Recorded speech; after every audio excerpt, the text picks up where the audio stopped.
King. एक नेतृत्व कहानी।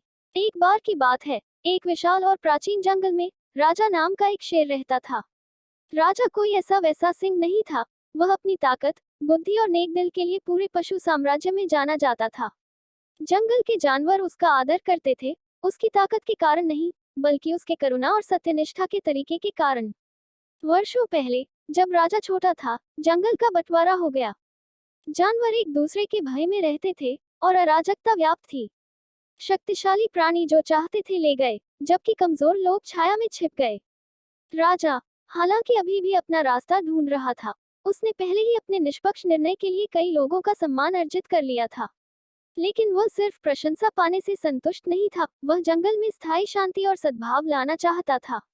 एक दिन राजा ने एक विशाल सभा बुलाई। छोटी से छोटी चींटी से लेकर सबसे बड़े हाथी तक, हर प्राणी सुनने के लिए इकट्ठा हो गया। हमें डर में जीना बंद करना चाहिए, राजा अधिकार के साथ दहाड़ा, लेकिन उसकी आवाज गर्म थी, धमकी भरी नहीं। हम सभी इस जंगल का हिस्सा हैं, और एक दूसरे की रक्षा करना हमारा कर्तव्य है। ताकत लेने के बारे में नहीं है, यह देने के बारे में है। सबसे बड़ा नेता वह नहीं है जो दूसरों से ऊपर खड़ा है, बल्कि वह है जो उनके साथ खड़ा है। कई जानवर संशय में थे। भेड़ियों का झुंड, जो अपनी चालाकी के लिए जाना जाता है, बड़बड़ा रहा था कि ताकत सत्ता में है। घमंडी और बुद्धिमान हाथियों ने सवाल किया कि क्या बल के बिना शांति हासिल की जा सकती है।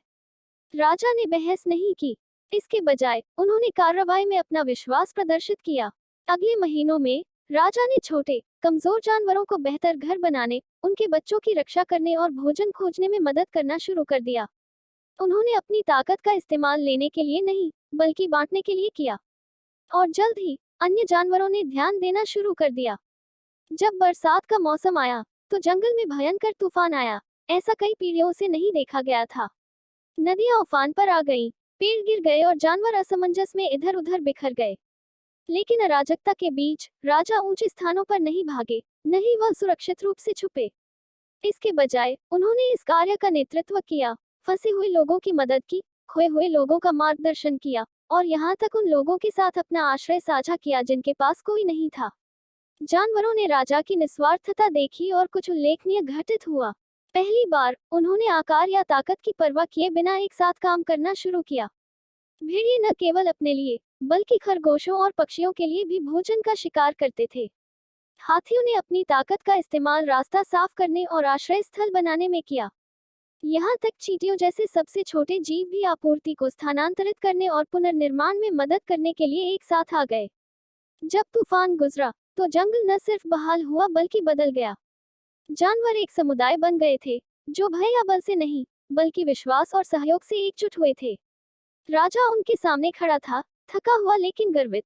उन्होंने साबित कर दिया था कि नेतृत्व प्रभुत्व के बारे में नहीं, बल्कि सेवा के बारे में है। उनके मार्गदर्शन में जंगल फला फूला और यह सभी के लिए शांति और समृद्धि का स्थान बन गया। वर्षों बाद, जब राजा बूढ़ा हो गया और उसके बाल सफेद हो गए, जानवरों ने उससे पूछा कि उसे अपने तरीके से नेतृत्व करने का साहस कैसे मिला। राजा ने मुस्कुराते हुए कहा, एक सच्चा नेता वह नहीं है जो डर या शक्ति के साथ शासन करता है, बल्कि वह है जो अपने लोगों की बात सुनता है, उनकी सेवा करता है और उनके साथ चलता है।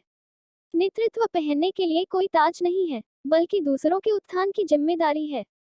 किंग की कहानी किंवदंती बन गई, एक शाश्वत अनुस्मारक की महानता अपने लिए लेने में नहीं, बल्कि दूसरों को देने में है। कहानी का सार, सच्चा नेतृत्व शक्ति या नियंत्रण के बारे में नहीं है, बल्कि विनम्रता, साहस और करुणा के साथ दूसरों की सेवा करने के बारे में है। महानतम नेता अपने कार्यों से प्रेरणा देते हैं और अपनी निस्वार्थता से एकजुट होते हैं।